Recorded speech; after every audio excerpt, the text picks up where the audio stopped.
I quickly discovered that a lot of my generation's problems, a lot of the anxiety and depression and stress that my generation goes through, it comes from just not figuring out what those values are. What are those sorting mechanisms in your life? And then when you don't have your own, you're grabbing onto people's, Totally. grabbing to others, you're completely succumbing to outside affirmation. And the second you are living for outside affirmation, it's game over. Yeah.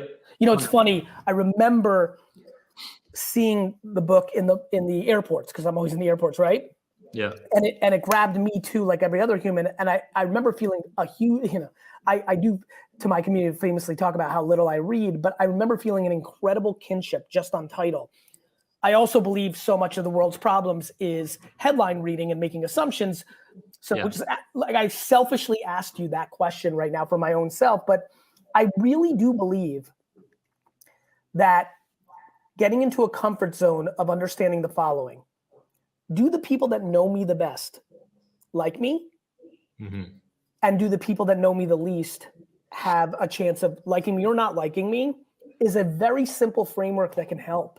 I mean, every day I get accused of things that are not true, get negativity thrown at me, and I'm a pretty positive communicate. Like, I'm trying to, but I have a style that I think rubs people. The conviction and the confidence and the competitiveness. Like, I get it. I understand why it lands like that. I also think like alpha male energy timing is a little awkward, and I'm empathetic to that. Those are macro trends, but everything that makes it palpable, that not giving a fuck, of course I care, but it's having a structure of understanding. But do the people that know me like me? And then as you get further away, does it still stay as good? Like, strangers thinking that I'm a charlatan makes sense. 13-second clip on a video, but my mom thinking that's devastating. And I think there's a lot to that I think a lot about. Well, it's also just the world that we live in now, right? Like, we're exposed to so many other people all the time, and so many other people are exposed to us that it's unreasonable to think that everybody who comes across you is going to like you. But I think there's a bigger thing. I love your thought on this. I think we're also in the explosion of popular culture judgment and pushing away as fast as we can any level of accountability. So judging is on fire, and accountability everyone's running away from. Pointing fingers, super fun, popularized. Grabbing thumbs, devastating. Nobody wants to do it. Thoughts? Absolutely. One thing I wrote about when the pandemic started was, like, I feel like people have this addiction to, like, moral righteousness. Like, it's actually becoming a problem. Like, I think we should become not less moral, but like more amoral, like withhold judgment on like what is actually good and evil. Because when you're the judge and the jury, it's a game of opinions outside of the things that most common sense, nice human beings can agree on. I don't think anybody's on the side of murder. Yeah, of course. But I think, it's so easy to pass judgment, like moral judgment, on people or groups of people today. And there's so little repercussions. And I think that is like, we've got this like crack addiction to moral righteousness as a culture. Well, it makes you feel better. It feels meaningful. It feels meaningful, but there's no consequences. Yeah, I think to your point, man, we're going to really nerd out on this. I think it's an indicator of more collective unhappiness, because I think we're in a bigger game of outside validation. Yeah. Because when you're unhappy, the trigger of tearing somebody else's building down is an endorphin, and maybe not a endorphin, maybe I'm using, is a hit emotionally for you that helps you prop up in the short term. Yeah. And so, it speaks to, it's funny, people will blame technology, social media, things of that nature. But I think it really starts, to your point, back to what you did in 16, it starts on values. Like, if parents raise their children and I'm a capitalist and I'm an entrepreneur, but I love the game. I'm not in it for the Lambo or the watch. And if you're teaching your kids that, like, it's all about those things, like, we're going to aspire to get a Mercedes Benz, or, you got to lose 15 pounds because you don't look good, or like all these different things. Everything you're doing to reinforce that the outside world's judgment matters. I'm the greatest beneficiary of a mother who built me the reverse. Yeah. Nothing else mattered but what happened in our four walls, and are we nice to people and to each other, and call it a day. Yeah, for sure, man. I want to ask you a quick question. You Please. mentioned very briefly at the beginning that you're backing off on content, and you are somebody who's created a prodigious amount of content over the years. And I've also been backing off on content over the last year or two. I'm curious to hear why you're doing friends. I probably won't deliver on my hyperbole in the beginning here. It's that a new thing came in to my life, and you only have so many hours. Family, matters most. Then professionally, which is my great hobby, I got to allocate a little piece to my dad's business because I love him too much. So I got to keep a little eye on Wine Library and Wine Text. And then I have a behemoth of a company, over 1,000 employees globally, Mexico City, London, APAC, LA, New York. VaynerX is now a big dog. That's a lot of work. I'm the active CEO, and I'm like an active CEO, like a COO CEO. So that takes up a ton of time. The only other thing that took a time before was Gary Vee, right? Speaking, books, content. With VeeFriends coming along, it's a really tricky one because not only do I have to be the CEO operator, it's a big company, and you're dabbling with NFTs. I want to ask you about that because I saw that somewhere. Absolutely. That's become a huge company. Jesus Christ. It's kind of even hard for me to like wrap my head around. But I also have to build, it's not like VaynerMedia where I didn't have to build the brand. I just had to build a company. I mean, I could have, but I built it in a B2B environment. It was a whole unique strategy. VeeFriends, I have to build Patient Panda, Empathy Elephant, Curious Coyote. Like I have Conviction Cockroach. I have like real work to be done. Yeah. Call it, DC Comics, Marvel, Disney, Transformers, He-Man. So I'm a great storyteller and marketer. I believe that, but I have to put that energy now into Patient Panda and Empathy Elephant and, Adventurous Astronaut, not into Gary Vee. Yeah, that makes sense. Here's a good analogy. I've got to become more Walt Disney than Mickey Mouse. I've got to become more Vince McMahon than Hulk Hogan. And the reason I use Vince McMahon and Walt Disney is they still were pop culture and like you knew who they were. They weren't the CEOs of like GE, you knew who they were, but they weren't at the front of the lights. Yeah. Tell me what's going on in your NFT stuff, because you've seen that a little bit in the social sphere. So I'm a bit behind the curve to you, but I discovered NFTs last year, basically like dropped everything. You knew it. Started neglecting everything in my. And are you like Mark, are you like me that way? Like blogging, when you first saw it, you're like this social, this, like you've got that kind of, you've been lucky to be born with that innate kind of, something's happening. And it kills me a little bit because it's now I've got like a team of people. I've got like an online business. We're selling courses. We're doing all this stuff, and like so I feel bad now. Now it's like back in the day I could just drop everything and be like, hell yeah, NFTs. Now I'm like having welcome to my life. Yeah, getting my 3:30 meeting is with like a toy retailer trying to do a huge deal for the holidays, and my 3:45 is like, we have this problem with the client. Our project manager is not, you're like, oh man, this is not as, it's hard. Yeah. So I'll use this opportunity. So this is exclusive. And this is the first, this has been public. Let's go. I don't get a lot of gets. I'm excited. So I'm going to bring subtle art. We're going to fractionalize subtle art and bring it to the NFT space. We're going to carve it up into 1,000 individual quotes. And,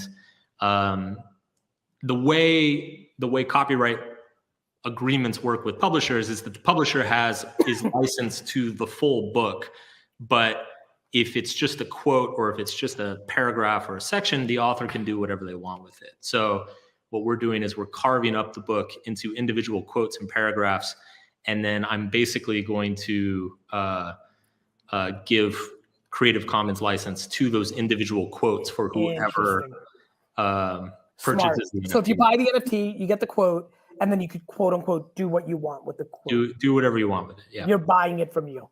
I can't give the copyright of the quote. You're giving that fucks with all sorts of stuff. But you're giving the Creative Commons rights, kind of like Flickr was back in the day when everyone was like, "Whoa, Creative Commons." So I'm not going to mess with you.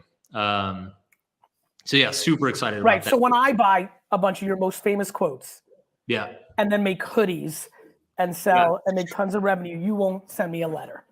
No.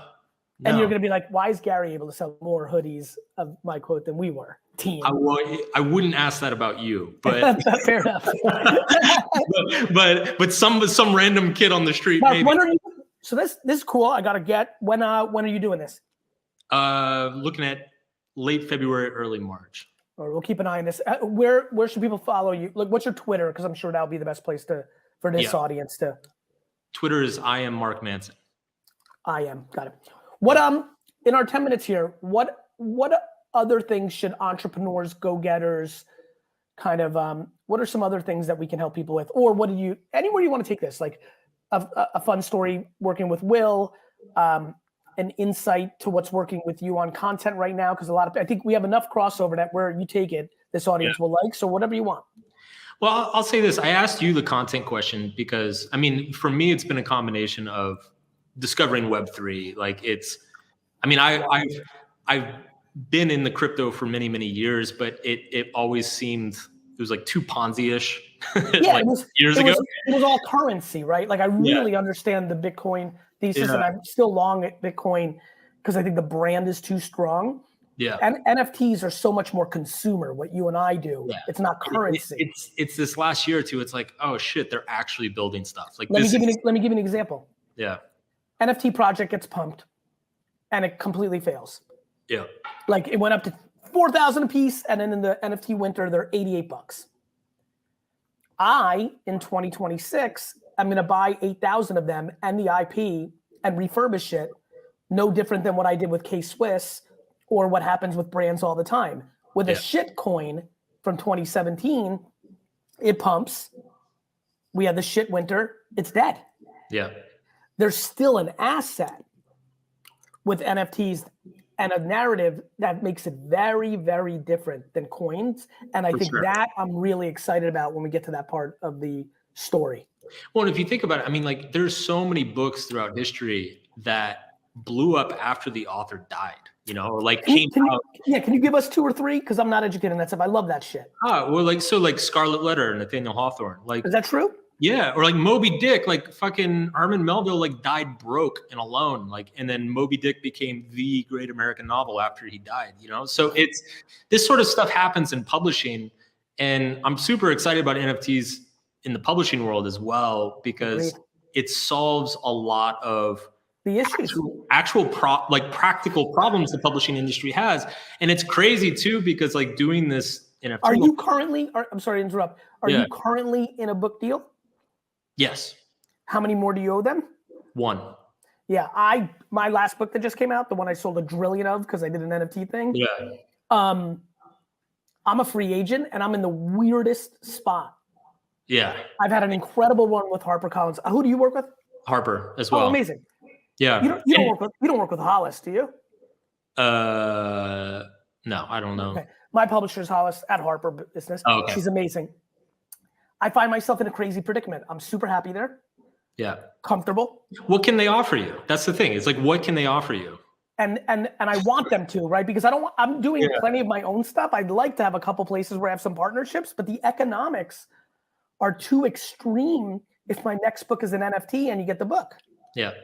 Yeah, it's crazy. And it was fascinating to me as well, because like when I first approached Harper about this NFT project, I expected tons of pushback, and I expected them to kind of flip out and I'd have to do damage control. And to my surprise, like I wouldn't say they're on board, but they are open.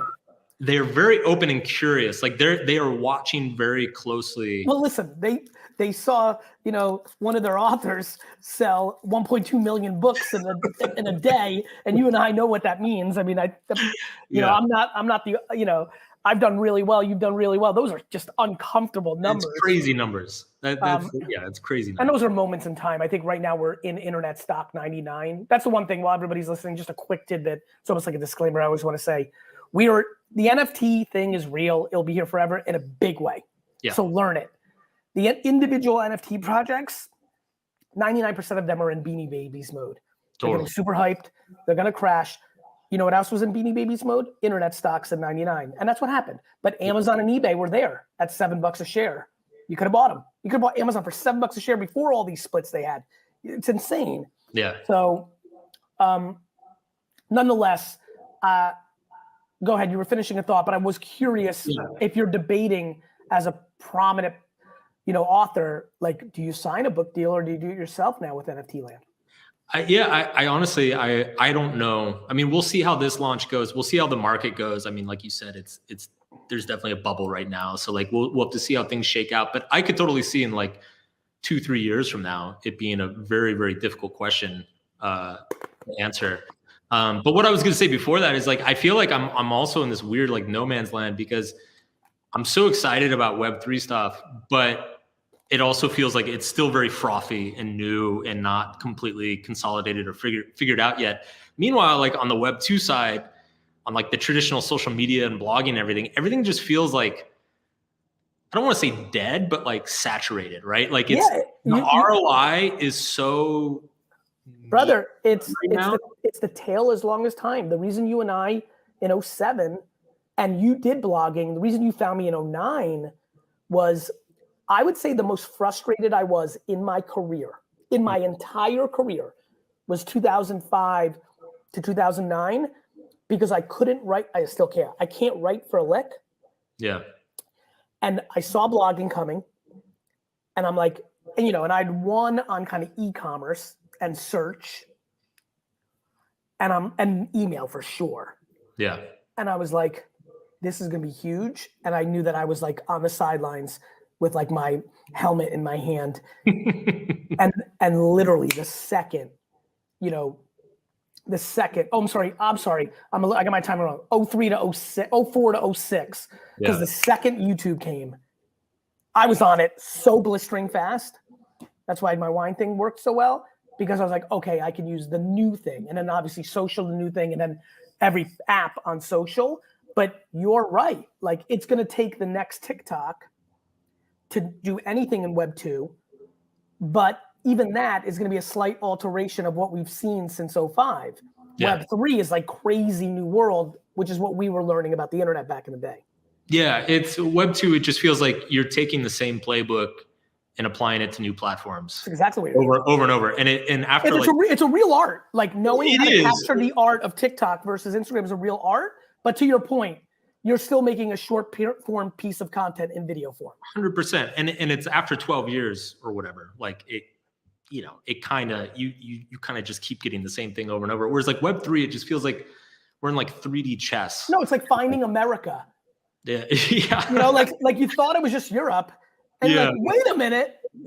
No, it's really like that. It's our version of that.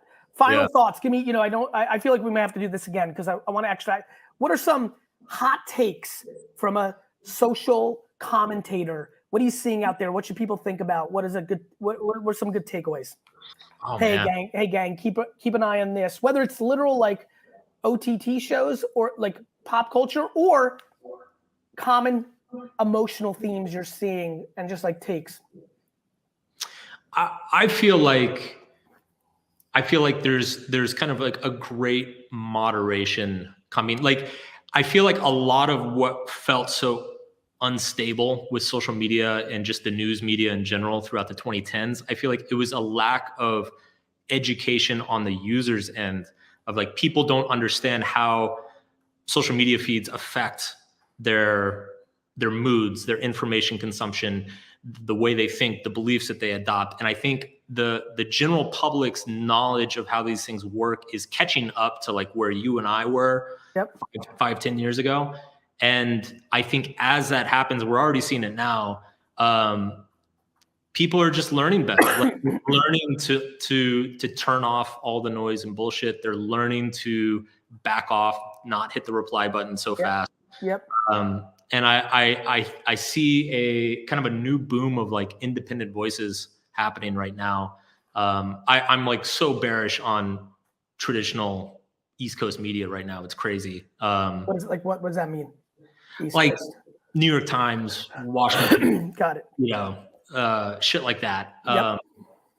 It's just, I just think it's just a sinking ship. Yeah, I mean, I think all traditional media needs a different model. They do. It's not even about, for everybody listening, it's not a left or right thing. It's funny when you said a great moderation. I've been using a purple heart. I've been falling in love with the color purple. I've been spending so much time in it. It's too bad my favorite color is green, but I'm gonna figure this out. I am completely convinced that what's about to happen is purple. You and I, we need to really actually become friends. We're clearly very similar in a lot of ways. I'm sure very different in others, and those are the fun parts. But the world is so red and blue. Yeah. And the answer is purple. And some people and sometimes it's dark purple and sometimes it's very light purple, but like it's so clear that we will die. And this is not even like from politics, like like socialism or storming the Capitol. It just becomes societal. It becomes like operational. It becomes your day-to-day life. It's everything. It's not just, I mean, it's most visible in politics, right? But like, correct, but it's everywhere. It's everywhere. Like I'm a big gamer. I see it in the gaming community. It's like the loudest, most insane 2% of gamers are the ones that you hear about all the time. It's like the fucking crazy sports people are the ones you hear from all the time. And it's our own fault for loving rubbernecking. Yeah, well, and it's I feel I hope / feel that people they're smartening up to this, and I think this is why you're seeing like Substack take off. You're seeing like there was a chart recently of like Joe Rogan's numbers compared to all like the what do you call it, cable news shows or whatever, and it's like his audience is as big as like the 5 biggest cable news shows combined, and it's like, I mean, people are 700,000 years old that watch cable news. Yes. Like, we have to understand that. By the way, I think ageism is a problem. I'm not shitting on 50, 60, 70, 80, 90, 100. I'm almost 50. Fuck, year olds. I'm shitting on the concept that the world's evolving. That I have unlimited friends who are 71 years old who know what Substack is and like read like all sorts of different things and are just like, and I have very interesting friends who are willing to watch both Fox and CNN and this and that. And it's not even about like the politics anymore. It's just the formats. So here's a thought for you. I'll leave you with this thought. When I was a kid, I used to make fun of my parents because like we get like a VCR and my parents didn't know how to program the VCR, and like my brother and I would figure it out, right? And we would like make fun of my parents like, oh, I'm so bad with technology. It was like a funny thing in the 90s to be an older person who was bad with technology. I think now it's potentially like a social problem. Well, like, and also I think we judge them so negatively, and then the NFT thing fires me up because all my 20, 30, and 40-year-old friends became their parents overnight because they're like, I don't want to learn this. It's a JPEG. Like watching 27-year-olds say it's a fad, watching 36-year-olds say like, I can't figure out a non-custodial wallet. Like, I don't want to Coinbase. Like they're scared of this the way parents were scared of putting credit cards into a computer. Like literally watching 20 and 30-year-olds over the last 12 months become their 65-year-old parents has been one of the most joyous things for me because I let them, I trap them. I let them, because these are my friends. I let them, and I'm like, that's the shit you used to make fun of your mom for. Yeah, totally, man. Totally. Technology. We'll talk, brother. Congrats on all your success. We will cross paths again. Thanks for being on the show. Thanks, man. Great talking.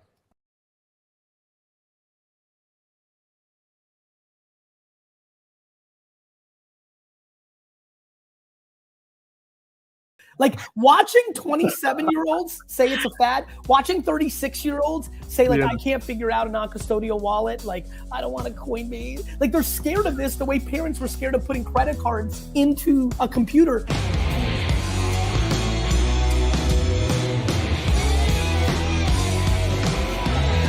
The Gary Vee audio experience. Vayner Nation, what is good? We are back on the podcast 2022. I'm really not planning on doing too many interviews or episodes. I'm focused on VeeFriends and Vayner X. I think the speaking, the books, even the content, I'm down to the lowest levels this week in 7 or 8 years. But when I get an opportunity to do a show where I think all of you who are listening are going to really enjoy the combo or have wanted to see the combo. I've definitely heard through my through my navigating of the world that people wanted Mark and I to interact, or how would we jam. And I'm really excited that he's on the show. So I'm going to let him introduce himself and how he likes to speak about himself. I'm curious myself. And then we'll get into a little bit of like book life, because he's a beast. And then maybe just shoot the shit on a bunch of different stuff. So Mark, how are you? I'm great, man. It's great to be here. I can't believe we've actually never talked before. The amount of people, there's people like you, and there's probably 15 other people over the last decade that, how like, it's almost like a neighbor you've never talked, but you head nod, like I've always felt that I had these kind of like people that ran in similar circles, shared friends. Yeah.